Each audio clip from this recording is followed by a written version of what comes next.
Lucas 13, versículo 6. Não se espantem. Obrigado.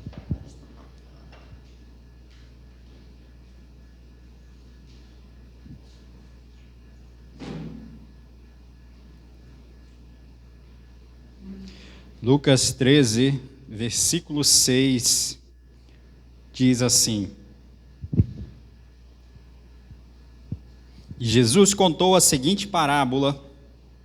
Certo homem tinha uma figueira plantada em sua vinha, e vindo procurar fruto nela, não achou. Então disse ao homem que cuidava da vinha, preste atenção, diz assim: Já faz 3 anos que venho procurar fruto nessa figueira, e não encontro nada.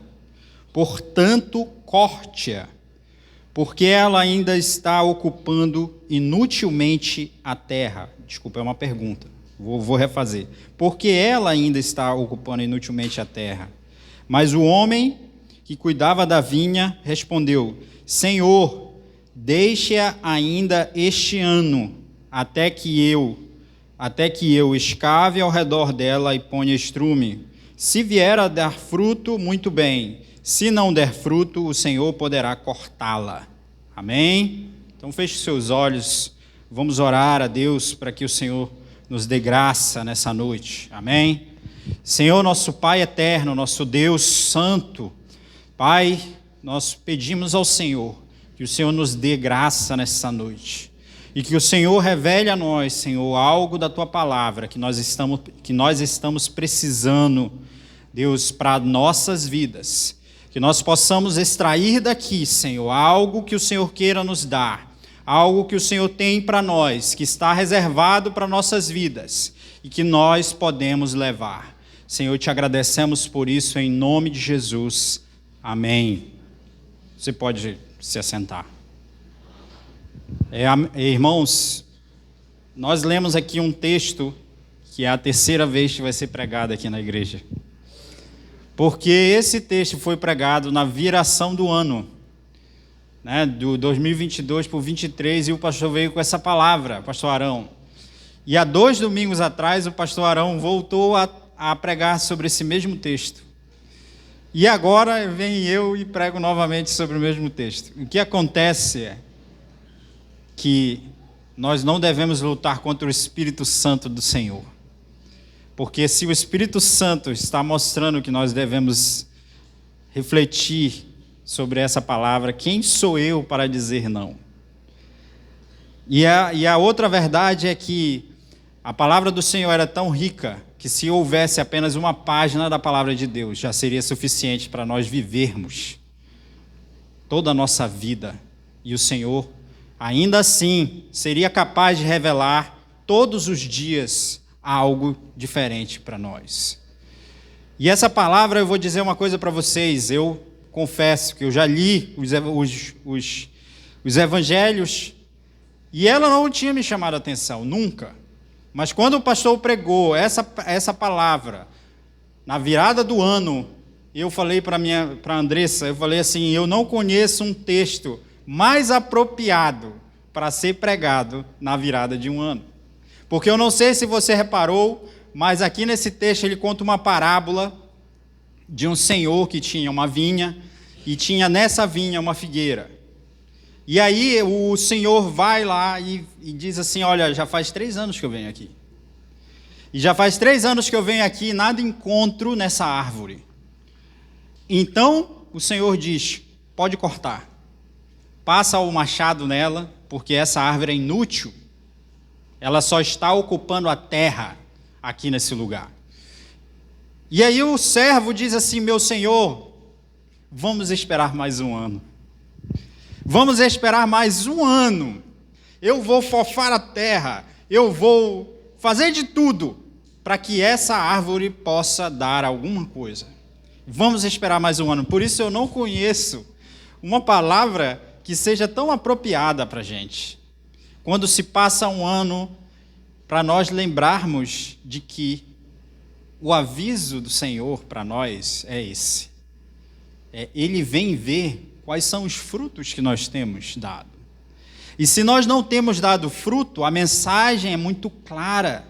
E a mensagem é de que se você não dá fruto, a palavra é muito simples. O Senhor está dizendo, corte, pode cortar, porque está ocupando o lugar inutilmente. E essa palavra é muito forte. Eu sei disso, irmão. Ela é muito forte. E pode parecer que eu estou falando aqui alguma coisa, sabe? Como se eu não fosse também uma figueira. Como se eu fosse o próprio Senhor falando, olha, você não dá fruto, corte, mas você se engana, porque ela é forte para você, ela é forte para mim. Porque essa é a mensagem, o aviso que Deus me dá, é muito simples. Onde está os teus frutos? Aonde estão os seus frutos? E Deus pergunta para mim. E Deus manda esse aviso para a minha vida. E o que eu estou fazendo aqui, assim como eu estou falando o que Deus tem falado comigo, para você. Onde estão os teus frutos? E essa palavra forte, ela nos traz um sinal de que Deus, ele só dá coisas fortes para quem é forte. É ou não é verdade? Deus só vai falar duramente com você porque ele acha que você já está na época, porque você já é capaz, porque você já está suficientemente grande para receber essa palavra. Porque se não fosse assim, o Senhor não estaria falando sobre isso tantas vezes aqui na nossa igreja. Amém? E essa palavra começa com um tópico que, antes de mais nada, antes de nós falarmos sobre qualquer coisa, é importante nós sabermos o que é um fruto. O que é um fruto na nossa vida? Porque não é tão simples assim dizer o que é um fruto. Porque eu ouço muitas pessoas falarem, eu já vi pregadores falar assim, olha, levante a sua mão, quem aqui já ganhou uma alma para Cristo esse ano? Quem não ganhou não está produzindo nada. Eu já vi muitas pessoas falarem isso. E não é bem assim. Parece que o único fruto que nós podemos produzir é ganhar alguém para Cristo. E isso é verdade, é um grande fruto. Eu não tenho dúvida disso.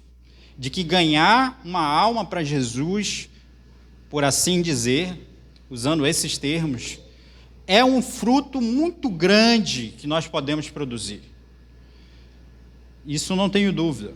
Mas não é somente esse fruto que Deus quer que você produza, né?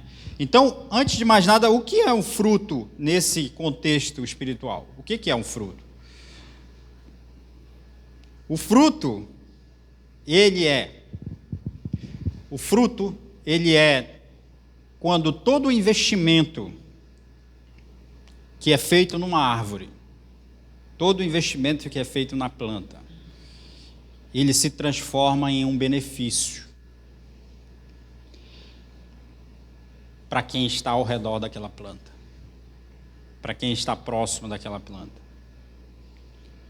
O fruto é quando todo o investimento que é feito em uma planta, ele finalmente se transforma em algo bom para quem está ao redor daquele vegetal ali. Esse é o fruto. E ele pode se manifestar de várias formas.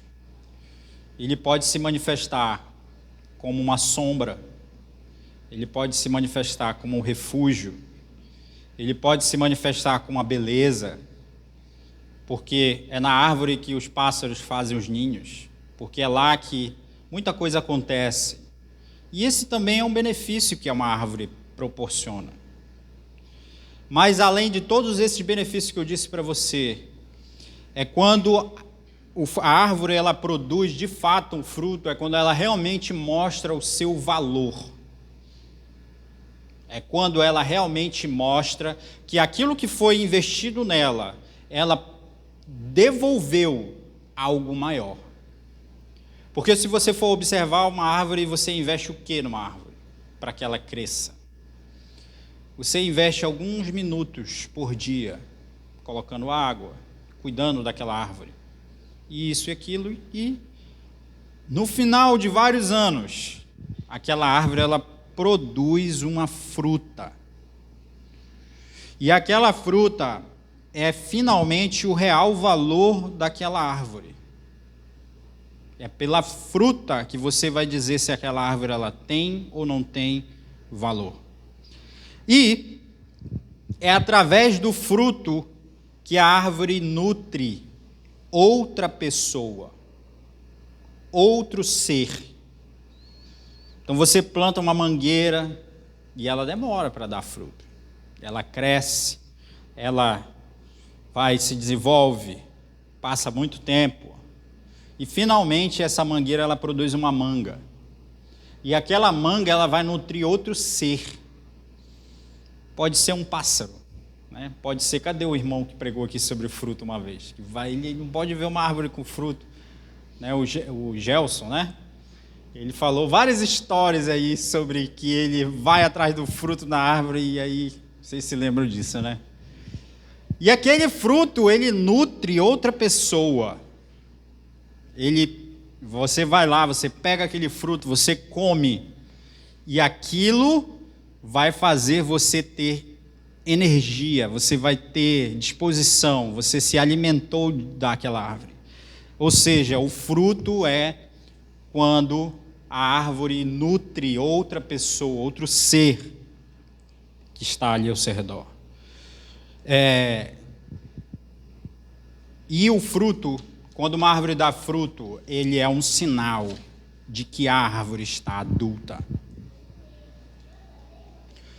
Quando o fruto dá, quando finalmente o fruto aparece na árvore, ela chegou no seu estágio final.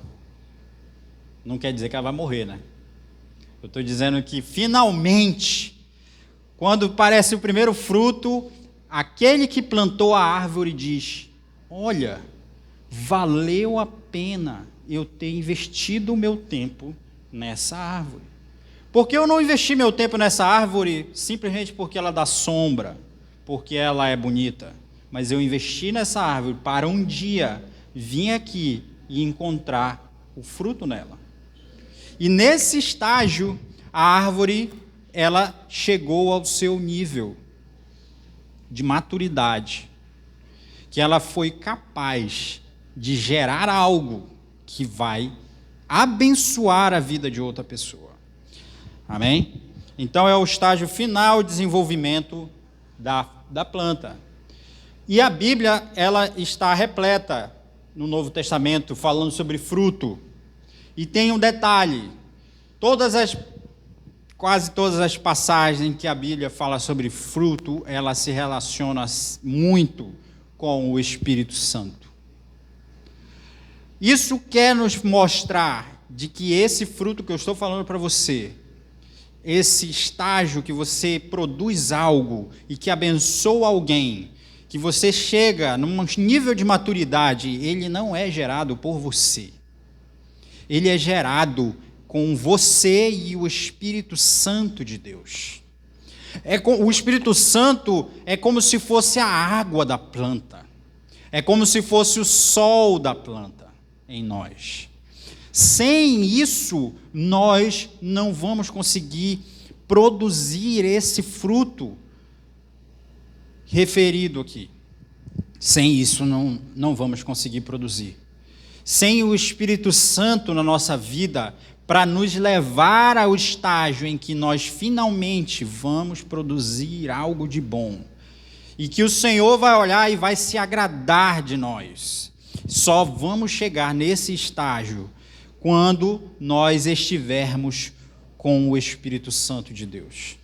Isso na Bíblia é deixado bem claro. Tanto é que muitas vezes é referido como o fruto do Espírito. O fruto não é seu, o fruto é do Espírito Santo. É o próprio Espírito que produz, vem dele.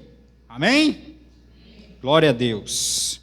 E eu gostaria de voltar ao texto para você prestar atenção numa coisa. Que esse texto, ele diz assim: Versículo 7, então o homem disse, já faz 3 anos que venho procurar fruto nessa figueira e não encontro nada, portanto, corte-a. Irmão, se você não vai prestar atenção em absolutamente nada do que eu vou falar, preste atenção só numa coisa agora, que esse é o ponto importante. Isso aqui, só isso aqui, preste atenção só nisso aqui. Esse texto, ele nos mostra que nós temos um alvo e nós temos que ter um medo. Eu vou explicar para você o que eu quero dizer com isso. Se você reparar no que ele está dizendo aqui, ele está dizendo que o Senhor foi numa plantação de uvas. Não sei se você notou. Deve ter notado que é a 3ª vez que nós pregamos sobre isso. É uma plantação de uvas. E no meio das uvas existia uma planta de figo. O que aquela planta estava fazendo lá, eu não sei. Como ela foi parar lá, eu não sei. Mas ela estava lá no meio. E o Senhor, ele mostra para aquela planta qual era o objetivo dela. E ele diz o seguinte: o que você planta, você deve temer que eu vou te cortar, se você não fizer. E eu aprendi, meditando nessa palavra, que quando nós temos um alvo, é muito bom na nossa vida. E o nosso alvo é produzir fruto, amém? Não tem dúvida disso. É estar com o Espírito Santo de Deus e deixar Deus agir na minha vida, e Deus vai me levar a um estágio em que eu vou produzir algo de valor para as vidas que estão ao meu redor. Esse é meu alvo. Mas eu também tenho um medo, que é o seguinte, que é ótimo, que diz assim: se você não produzir, eu vou te cortar. Quando nós temos um alvo na nossa vida, é muito bom, porque nós sabemos aonde nós queremos chegar. Nós sabemos qual é o nosso objetivo como cristão, mas tem um detalhe: se nós não tivermos medo, nós podemos ficar parados. Quem não tem alvo anda correndo por qualquer lugar aí e não chega a lugar nenhum, amém? Isso aí não tenho dúvida, né? Mas quem tem um alvo e não tem um medo, fica parado, porque ele acha que ele tem todo o tempo do mundo, que nada vai acontecer com ele. E aqui é que é o problema. Se você tem um alvo, mas você não teme algo que possa acontecer com você, você pode simplesmente ficar parado. Você pode não entender que, se você não se mexer, você também não vai alcançar. Então a palavra me mostra que eu tenho um alvo, mas eu tenho medo do o que pode acontecer comigo se eu não chegar lá. E aí é diferente, é ou não é? Quando começa o mês, se eu não me mexer, o boleto vence. E aí eu tenho medo. Quem não tem medo? E aí você não vai se mexer? Então o ser humano, ele é muito movido pelo que ele quer, onde ele quer chegar, o que ele quer fazer na igreja, no reino de Deus e tal. Mas tem um detalhe: nós também temos que temer a algo. E o mundo nos dá isso. Se vocês observarem, o mundo também nos dá um alvo e um medo. E Deus, ele deixa bem claro que, olha, se você ficar aí parado, eu já teria cortado você. Mas pela graça do Senhor, eu vou te dar mais um ano. Eu vou te dar mais um ano. E se eu falo isso para você e você não fala assim: opa, peraí, como é que é? Repete, por favor, não entendi. Tem alguma coisa errada. Se você não fala assim: como é que é, irmão, não entendi. Porque quando eu vou assinar qualquer coisa, quando eu vou comprar qualquer coisa, o que você tem? Você não tem medo de estar comprando uma furada? Tem ou não tem? Você não quer ler, você não quer perguntar, você não quer saber. Por quê? Porque você tem medo, não é?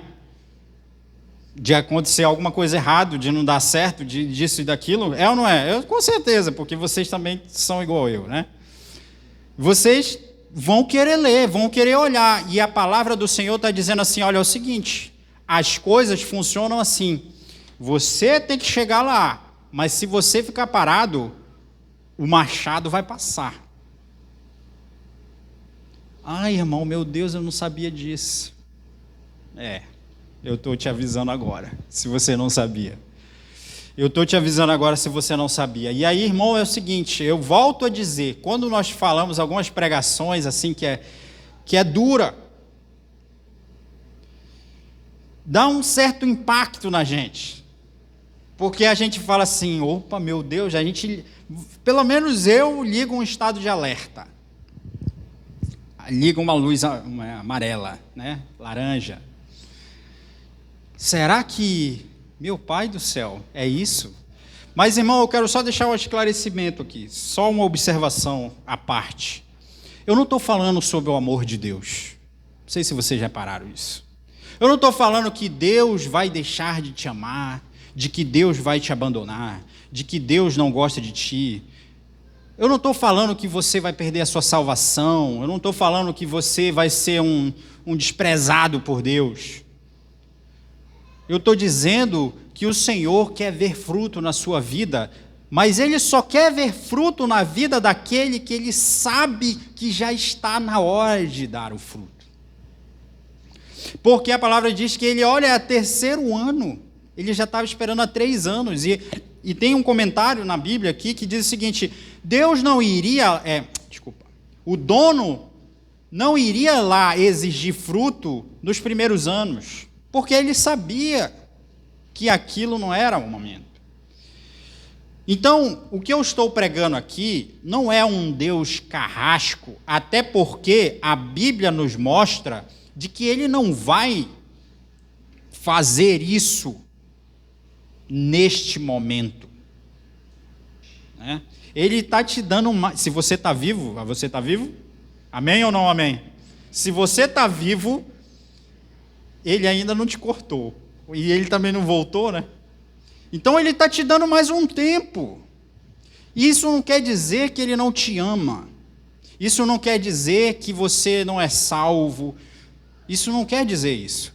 Mas isso quer dizer que é para você ter atenção. Amém? Atenção.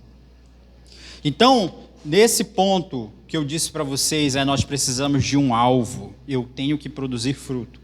Mas eu também tenho que temer alguém. E quem é esse alguém que eu tenho que temer, irmãos? É o diabo? A palavra de Deus fala que é o diabo. Eu tenho que temer ao mundo. Eu tenho que temer a morte. Eu tenho que temer ao que podem fazer comigo. Muito pelo contrário. Eu tenho que temer a Deus. E é engraçado porque Deus é o nosso alvo e Deus é também o nosso, entre aspas, medo. Porque o Senhor é que Ele, de fato, é a autoridade na nossa vida. É Ele que vai dizer assim, acabou para você, olha, o teu tempo acabou.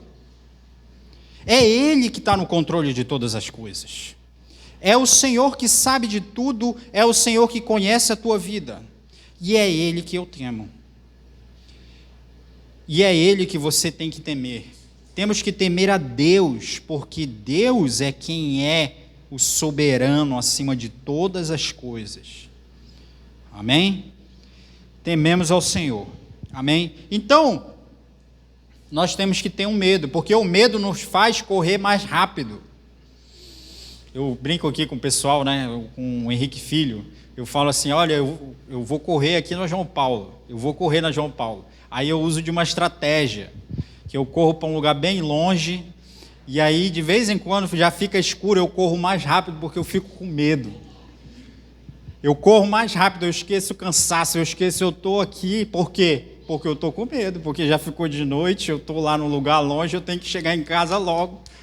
Você entendeu? Quando a gente tem um medo, a gente corre mais rápido, a gente nem olha muito o que está acontecendo. É ou não é? Mas parece que a nossa vida cristã, ela entra num estágio em que nós ficamos muito confortáveis. muito confortável.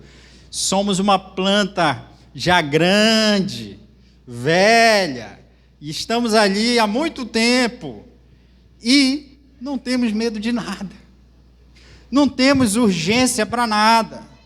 E essa palavra nos mostra, olha, lembra de uma coisa: o Senhor virá.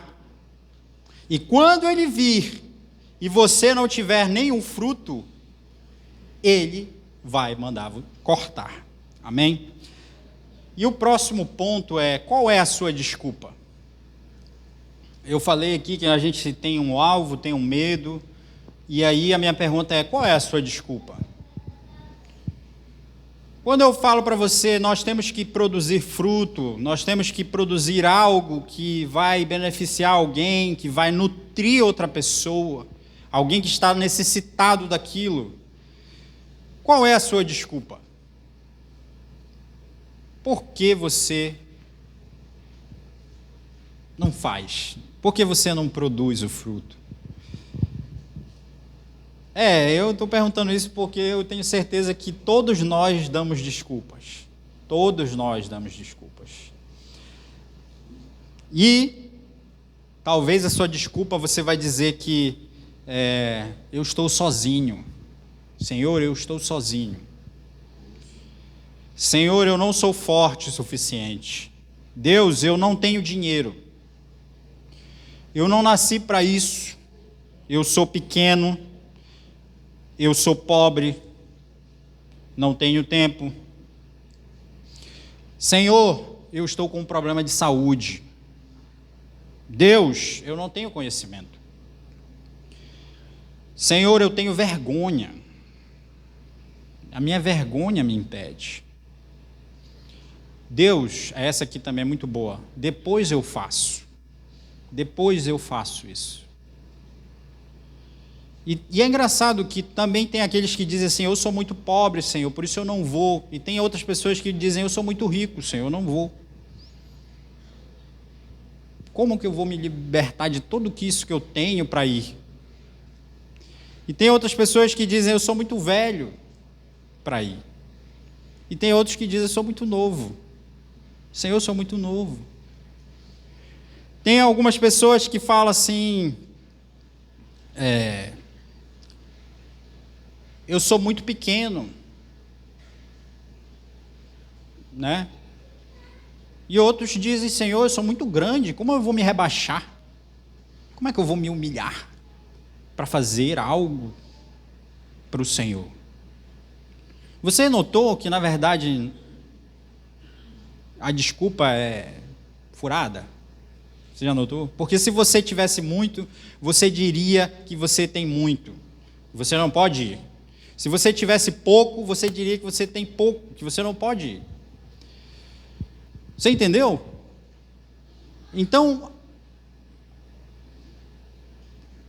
para quem quer dar desculpa, vai ser sempre muito fácil dar desculpa. E eu não tenho dúvida de que você... Quem aqui tem um problema de saúde? Levante a mão. Se eu for perguntar aqui, 70% da igreja tem algum problema de saúde. Que realmente causa alguma limitação em você. Eu não tenho dúvida disso. Tenho algum problema de saúde. Eu sei disso. Quem aqui tem dificuldade de ter tempo para a obra de Deus? Não precisa levantar a mão. Todos nós temos. Todos nós temos.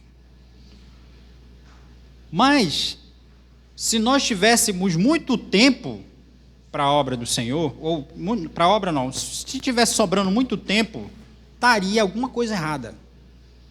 Ou você estaria numa cama, ou você já estaria com uma certa idade. Se você tivesse sobrando muito tempo, é porque alguma coisa errada, alguma coisa estaria desfavorável para você. Entendeu? Olha, eu vou lhe dizer uma coisa: o meu avô Simval, ele tinha muito dinheiro quando ele era jovem. Ele ganhou muito dinheiro quando era jovem. E ele ficou riquíssimo. Não sei quem conheceu meu avô, né? Daqui. Ele morava ali na outra rua. Meu avô Simval, ele ficou muito rico. Talvez você não tenha noção da riqueza que ele tinha. Nem eu, mas já me contaram muitas histórias, né?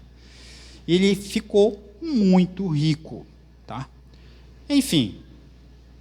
E o que aconteceu é que ele não tinha tempo. Ele investia, ele fazia a obra do Senhor, mas ele tinha muita coisa para administrar. Como que vai sobrar tempo para ele ser pastor de uma igreja? Como? E aí você sabe o que aconteceu? Ele perdeu tudo que ele tinha. Ele perdeu, aos poucos ele foi perdendo tudo. E perdeu tudo. Sobrou. O meu avô, ele morava, vários irmãos aqui sabem, né? Ali na Joaquim Fonseca. E eu me lembro, durante muito tempo, a casa dele não era acabada. E a frente da casa dele era de tábua. Era uma frente de tábua, assim. E essa era a casa de um homem que eu não sei se não sei se ele era milionário ou não, né? Porque, enfim, era outra moeda, outra coisa, mas deveria ser, porque a quantidade de fazendas que ele tinha era um negócio absurdo. Essa era a casa do homem, para quem tinha avião. Meu avô tinha avião. A gente ouve falar, né, dos cantores que tem avião, tal, não sei o quê. Aí eu posso dizer agora que o meu avô tinha um avião. E a vovó contava histórias do avião, que ela viajava, e tinha um piloto particular. Tinha um piloto particular naquela época. Enfim, e ele perdeu tudo. E você sabe o que aconteceu? Sobrou tempo para ele. Sobrou a casa e sobrou um terreno, lá em Ananindeua. Sobrou um terreno, o último terreno, para quem tinha, irmão. Olha, eu não sei dizer para você quantos quilômetros de fazenda ele tinha. A minha mãe, ela teve uma fazenda que foi o troco de uma fazenda dele que ele vendeu uma vez. Só para você ter uma ideia. Então ele recebia troco de fazenda, era troco para ele. E aí sobrou um terreno lá em Ananindeua, o último. E Deus falou para ele fechar aquilo, que era uma serraria, e abrir uma igreja. E ele fez isso, porque sobrou tempo para ele. Porque antes não tinha tempo para ele investir na obra do Senhor, para ele fazer o que Deus queria que ele fizesse. Quando ele perdeu tudo, sobrou tempo. Então, muito cuidado quando você diz assim: Senhor, eu não vou fazer porque eu não tenho tempo. Senhor, eu não vou fazer porque eu não tenho isso. Senhor, eu não vou fazer porque eu não tenho aquilo. Deus está mandando você fazer com o que você tem hoje. Deus está falando para você: olha, cadê os seus frutos? E o que nós entregamos para o Senhor, muitas vezes, são desculpas, que eu não tenho dúvida nenhuma de que é um problema real na sua vida. Mas Deus não está perguntando aonde estão as suas desculpas. Deus está perguntando para você aonde estão os seus frutos. Aonde estão os seus frutos? E Deus está falando assim: olha, eu já vim aqui 1 ano, 2 anos, 3 anos e não tem fruto. Aonde estão os seus frutos? Por isso, meu irmão, um dia, você que gosta de dar muita desculpa, um dia nós não vamos precisar dar mais desculpas. Vai acabar o período da desculpa. Sabe por quê? Porque nesse dia vai ser prestação de contas. Ele não vai estar lá mais para dizer assim: aonde estão os seus frutos? Ele vai dizer assim: agora vamos ver aqui o que nós temos no balanço do fulano. A Bíblia fala, lá em Apocalipse, que vão puxar livros. Então, vão puxar o livro do fulano, do André.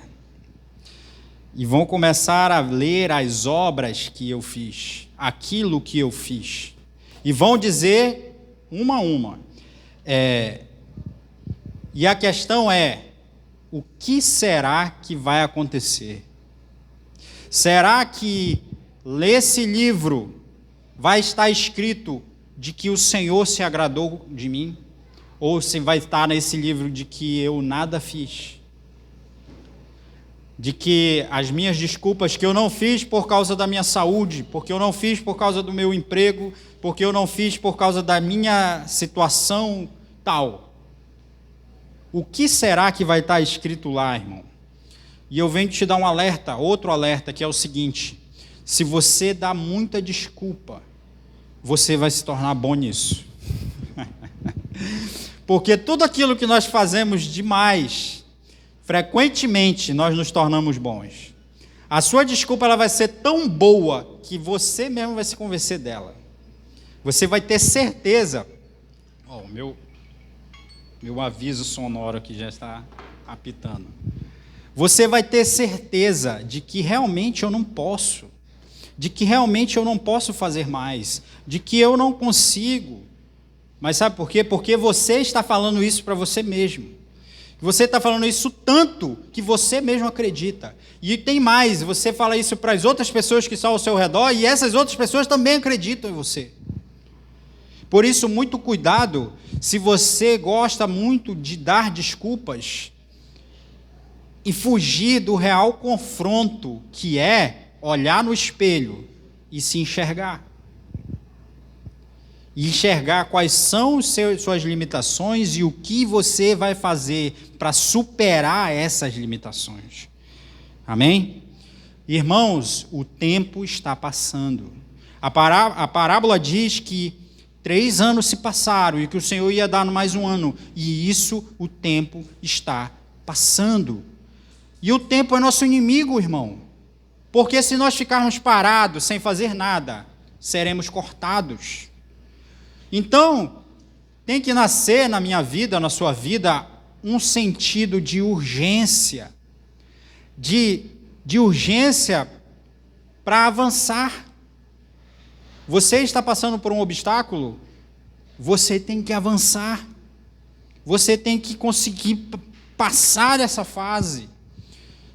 Você está passando por um problema, você tem que conseguir passar por esse problema, meu irmão.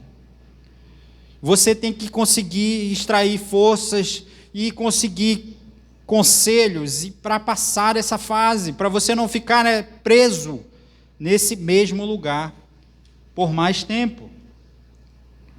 E o tempo está passando e a nossa vida está passando. Então eu me lembro de coisas que eu fiz há 10 anos atrás, de 20 anos atrás, que eu fiz para Deus. E que passou. E que eu não vou fazer mais aquilo.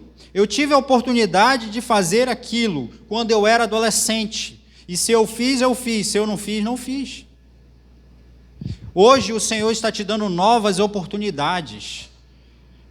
Hoje o Senhor está te dando outras tarefas. Deus está te dando outros desafios para avançar. Se você não fizer, daqui 10 anos se passou, irmão.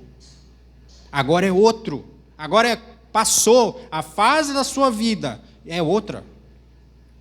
Deus está me chamando para conseguir levar os meus filhos a Cristo. Eu tenho uma filha que tem 6 anos de idade. E eu não sei se vocês sabem, mas eu já estou preocupado com isso.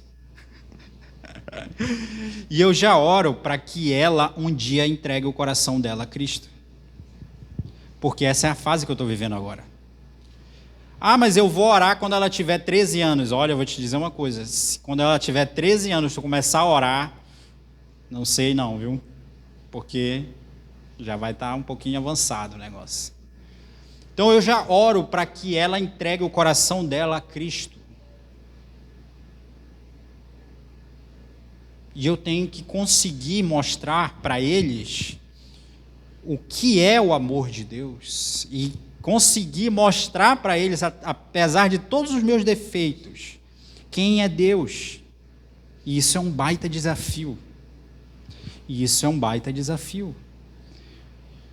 Eu tenho certeza que está sobrando aqui. Quem tiver interessado, né, hoje mesmo pode sair daqui como vice de um grupo familiar.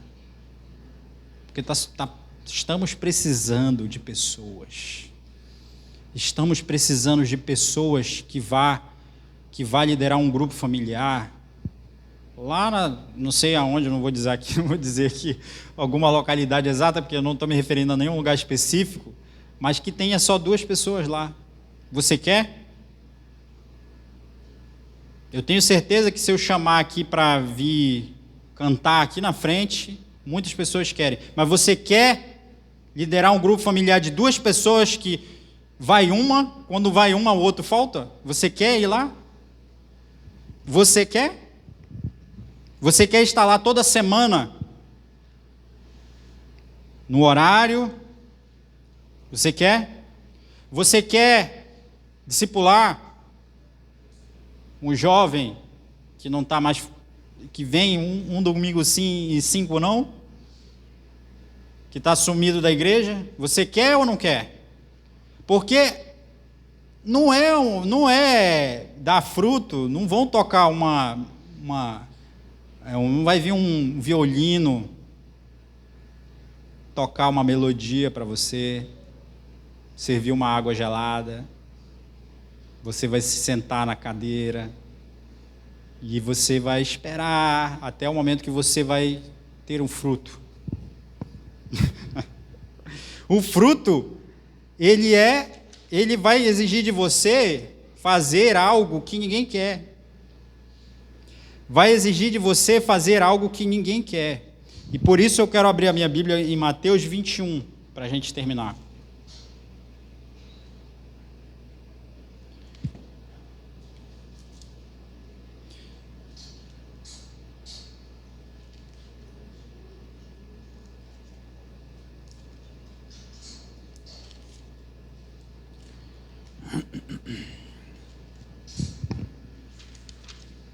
Mateus 21, versículo 28.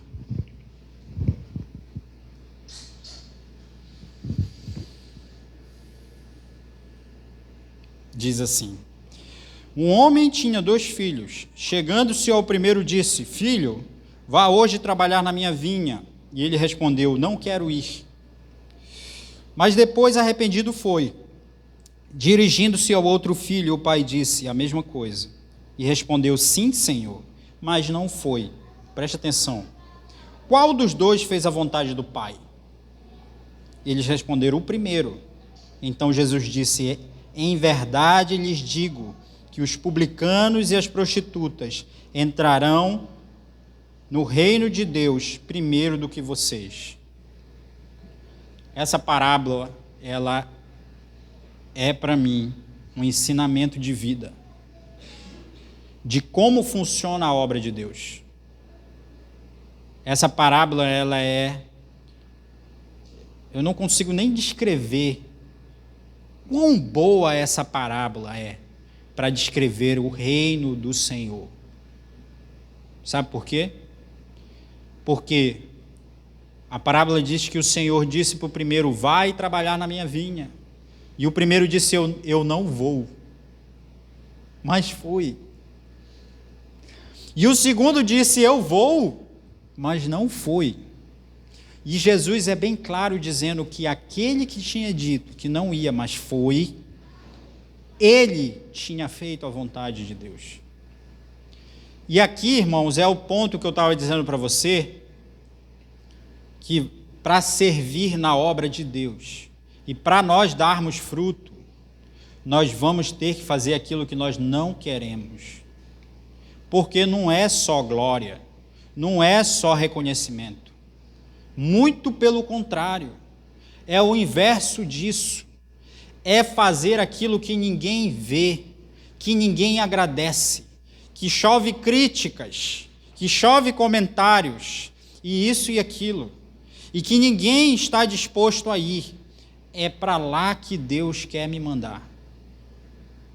E se eu não tiver disponibilidade para fazer aquilo que eu não quero, eu serei um que vou ficar parado e não vou produzir fruto. Porque, irmãos, eu vou lhe dizer uma coisa: se você tem mais de 30 anos, o que você queria estar fazendo agora?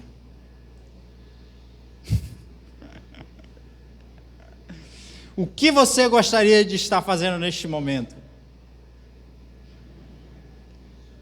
deitado num sofá.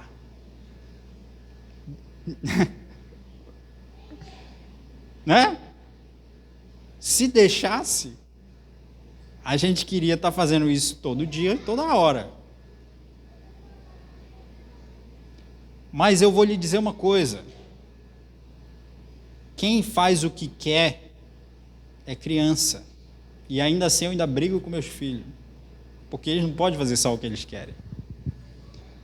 Quem quer fazer só o que é brincadeira, coisa boa, coisa linda, isso é criança.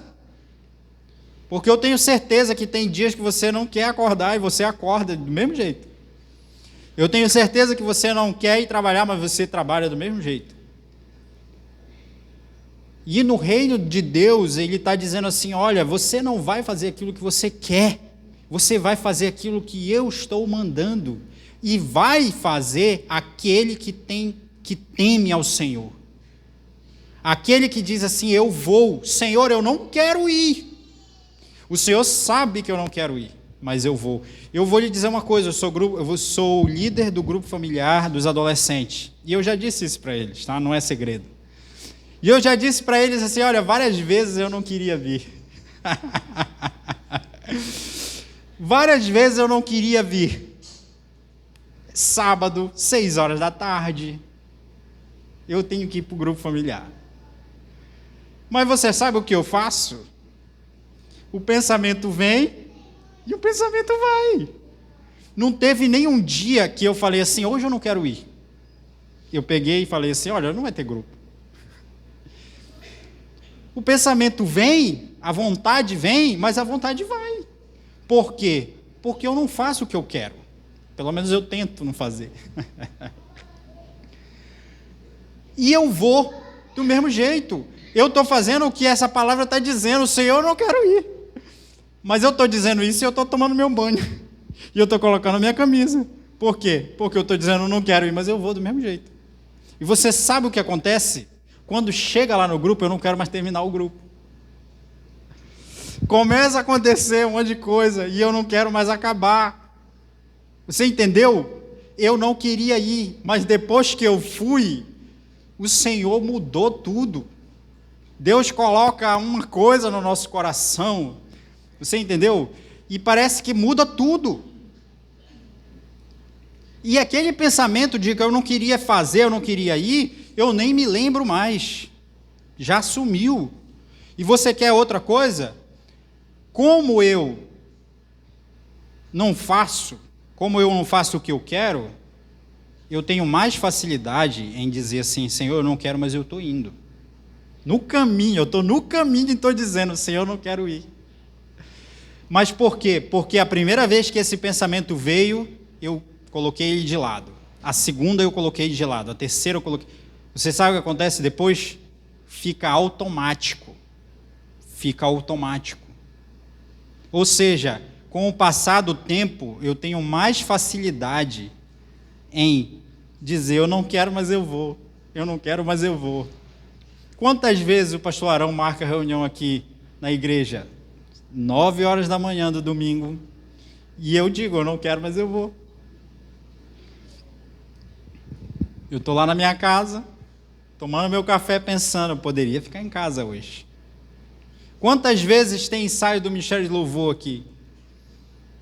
E esse pensamento, durante muitos anos, nós víamos para cá 3 horas da tarde.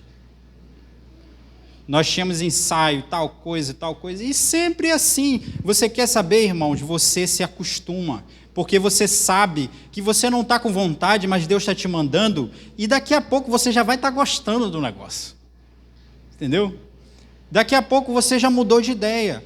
E esse é um outro ponto que eu queria destacar para vocês, é o seguinte, nesse texto, ele diz o seguinte, eu não quero, mas eu vou, mas tem um detalhe, que ele agradou a Deus com isso, que ele agradou o Senhor, isso significa que ele fez um bom trabalho. Então não adianta também você dizer assim, Senhor, eu não quero ir, e você ir, você está de corpo presente. Aí você está lá, é praticamente uma planta, né? Não reage, não se mexe, porque eu não queria estar aqui, mas eu estou. E sabe, só a carcaça, porque o espírito ficou em casa. E não é isso que eu estou dizendo. Quantas vezes eu não queria vir, mas tem um detalhe, quando você vai, e a minha mãe me ensinou o seguinte: hoje eu não quero ir para a igreja. Não quer ir para a igreja? Como é que é o negócio? Não quer ir para a igreja? Você vai, e você ainda tem que ir feliz. Você entendeu? Então eu vou dar essa dica para quem é pai aqui. Então, eu sei que a primeira parte todo mundo sabe, né? Você tem um filho, e aí ele começa a ficar ali 11, 12 anos, 13 anos, 14 anos, o negócio começa a complicar. Aí o que você faz? Vamos para a igreja, aí o filho diz: eu não vou. Eu não sei o que eu vou fazer nessa hora, né? Mas todo mundo sabe aqui que é o seguinte, né? Aquele velho discurso de dizer: não, o quê? Como é que é? Tu não vai? Você vai. Certo? Essa parte todo mundo sabe, né? Porque eu vou, você vai. Só que tem uma segunda parte que eu vou ensinar para vocês, que é o seguinte: você vai e você ainda vai feliz. Porque se você for e não for alegre, Deus não aceita. Você entendeu? Você entendeu? Então faz parte do ensinamento. Então você está dizendo para o seu filho: olha, você vai, mas não adianta ir e chegar lá, ficar lá, igual uma planta. Você tem que ir e você tem que ir com alegria. Então eu quero ver você rindo. Eu quero ver você alegre. Porque senão não adianta. Você entendeu? Então a mensagem é essa. Nós vamos ter que fazer coisas que nós não queremos. E ainda mais, vamos pedir a Deus para que a gente tenha um sorriso no rosto. Para que a gente faça algo que nós não queremos, mas ainda estejamos alegres, irmão. E eu vou te dizer uma coisa: isso vai ser difícil uma vez, duas vezes. Quando chegar na terceira vez, você já vai... eu não queria ir, tá? Quando chegar lá já está feliz. E por que eu pensei em não vir? Como pode? A minha esposa faz muito isso comigo. Ela me coloca nos negócios que eu digo: olha, eu não queria ir, mas eu vou, por causa de vocês, eu vou. E chegando no caminho, eu já estou, sabe, empolgado mais que eles. Já estou empolgado mais do que eles. E essa tem que ser a filosofia. Essa tem que ser a nossa filosofia, meu irmão. Né? Essa tem que ser a nossa filosofia. Então eu vou convidar você a ficar de pé.